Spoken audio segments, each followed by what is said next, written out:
ये कहानी एक गरीब पिता और उसकी बेटी गायत्री की है कि कैसे एक गरीब पिता की बेटी पढ़ लिख कर एक कलेक्टर बनती है।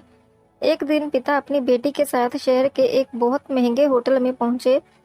उस गरीब पिता ने फटे पुराने कपड़े पहने हुए थे और उसकी बेटी ने स्कूल की ड्रेस पहनी हुई थी, क्योंकि वह स्कूल से सीधा उसको घर लेकर आया था। जब वो दोनों होटल के अंदर पहुंचे तो वेटर ने पूछा, सर आप क्या खाना खाना पसंद करेंगे?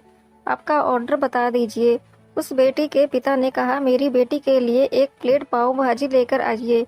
वेटर ने कहा, सर आप कुछ नहीं लेंगे, आपके लिए कुछ लेकर आऊं? उस गरीब पिता ने कहा, मेरे लिए कुछ नहीं लेकर आना, आज मेरी बेटी के लिए पार्टी है। मैंने अपनी बेटी से वादा किया था कि अगर तुम पूरे जिले में 10th क्लास में टॉप करोगी तो मैं आपको पार्टी दूंगा। सबसे महंगे होटल में मैं आपको पाव भाजी खिलाऊंगा, तो आप बस इस बच्ची के लिए लाएं।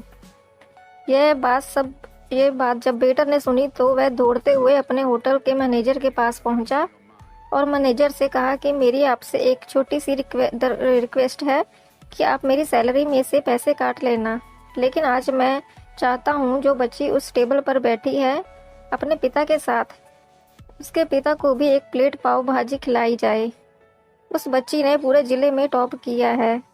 सर वो गरीब पिता है, ज़्यादा पैसा नहीं होंगे इसलिए कह रहे हैं कि सिर्फ बच्ची के लिए ही लाऊं। तो सर मैं चाहता हूं कि मेरी तरफ से उन्हें भी पाव भाजी खिलाई जाए। होटल के मालिक ने जब ये बात सुनी तो कहने लगा, अरे क्या ये बात कर रहे हो छोटी सी, तुम उसके पिता के लिए भी पाव भाजी लेकर जाओ और उस लड़की के लिए भी। पैसे मत लेना, 4 से 5 प्लेट पाव भाजी पैक भी करा कर ले जाओ और 2-3 किलो मिठाई के डिब्बे भी साथ ले जाओ और उनसे कहना कि यह पार्टी जो है होटल की तरफ से है, हमारी बेटी ने पूरे जिले में टॉप किया है। उनसे कहना कि पूरे मोहल्ले में मिठाइयाँ बांटिए और जश्न मनाइए। चिंता मत करिए। जब ये बात होटल के मालिक ने कही तो वेटर खुश हो गया। उसने कहा, क्या बात है, कितने अच्छी मालिक के जहां मैं नौकरी कर रहा हूं।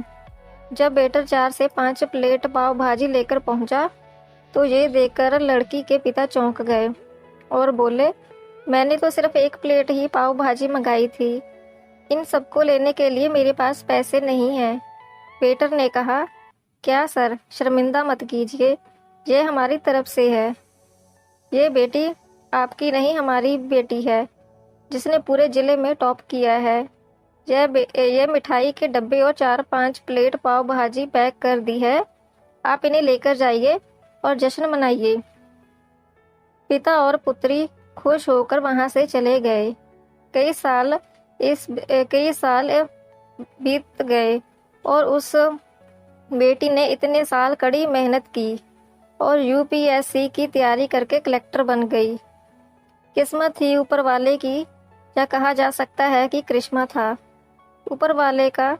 उसी शहर में उसका आना हुआ। उनके द्वारा सूचना पहुंचा दी गई कि कलेक्टर मैम आने वाली है और उसी होटल में खाना खाने वाली है। कलेक्टर साहिबा के आने की खबर मिलते ही उस गांव में सभी लोग कलेक्टर साहिबा को देखने के लिए वहां पहुंच गए। किसी को इस बात का बिल्कुल भी अंदाजा नहीं था कि ये वही पिता और बेटी है। जब कलेक्टर साहिबा ने अपने पिता के साथ होटल में पहुंची तो उन्हें होटल के मालिक से कहा कि क्या आपने हमें पहचाना? हम वही पिता पुत्री हैं जो मेरे 10th क्लास में टॉप किया था, आपने हमें पार्टी दी थी। हम वही पिता पुत्री आज फिर से आए हैं। आज आपको और पूरे स्टाफ को मेरी तरफ से और गांव को पार्टी देने के लिए। आपने उस दिन गरीब का साथ दिया, गरीबी का सम्मान किया। आपने उस दिन जो हमें पार्टी दी, उसने मुझे बताया कि मुझे कितनी और ऊंचाई तक पहुंचना है और मुझे मेरी मंजिल तक पहुंचना है। आपने मुझे एक नई प्रेरणा दी थी और मैं आज उसी प्रेरणा का एहसान चुकाने आई हूँ। कलेक्टर मैडम अपने मन की बात कहती जा रही थी और उनकी आंखों में आंसू बहते जा रहे थे। होटल का मालिक और वेटर दोनों हाथ जोड़कर खड़े थे और कह रहे थे कि क्या बात है, सब ऊपर वाले का आशीर्वाद है। छोटी सी कहानी है लेकिन सिखाती है कि कभी भी किसी गरीब का मजाक मत उड़ाना और हो सके तो उसकी मदद करना, और अगर मदद ना कर सको तो मजाक मत उड़ाना, क्योंकि वो सब देख रहा है। बनना है तो उसकी नज़र में अच्छे बनिए।